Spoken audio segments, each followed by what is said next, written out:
आज कहवाई इच्छा है समाजर बापा मानक पदे जी निजे न खाई पिलामानंकु खुआए सी होउची बापा जी निजे खंडिया साइकेल चले पिलामानंकु निज स्वअर्जित धन रे इन्स्टॉलमेंट रे भल बाइक खंडे किणी दी सी होउची बापा जी निजे केतेबेले भोक उपास तो पखाला भात लुण खाई पिलामानंकु क्षीर रुटी नहले चिकेन भात खुआए सी होउची जणे बापा जी निजे चिरा गामुछा एवं खंडिया गंजी पैंट पिंधि पिलामानंकु blazer suit boot jeans T shirt पिंधाए सी होउची बापा जी निजर आगामी भविष्यत कथा चिंता न करी निज मुंड उपरे थिबा चाळ खंडिक को भी बंधा पकई झियोटी को विवाह मंडप रे भलरे बाहा करे दिए सी होउची जणे बापा जेउ मनुष्यटी सबुदिन बिल को काम करिबा पई जाए हेले परिस्थिति रे पड़िले निज पिलांकर खुशी पाई निज पिलांकु चाकरी दबा पाई लक्षाधिक टंकार लांच दे निजे काम करुथिबा बिलटी को बंधा पकई बिक्री भी करि दिए सी होउची जणे बापा जे कांदे बोली केबे पिलांक आगरे परिप्रकाश करेनी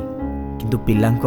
सुख दुख आ पिलांक कांद समय रे पिलांक पाखरे छिड़ा होई पछपटु माँ को आखिठारे कुहे जे ताकू कह ता पछरे मु अछि सी होउची जणे बापा जीवनर शेष निश्वास त्याग करी जेतेबेले हॉस्पिटल रो बेड रे निजर दीर्घ निश्वास एवं शेष जीवन को त्याग करे सेतेबेले पिलांकु डाकी निज जीवन जाकर अर्थ को संरक्षित करी जे बैंक रो पासबुक भितरे स्व अर्जित धन को पिलामानंकु हस्तांतर करी जीवन रे भलरे जीवन अतिबाहित करिवार गुरुमंत्र दिए सी होउची जणे बापा।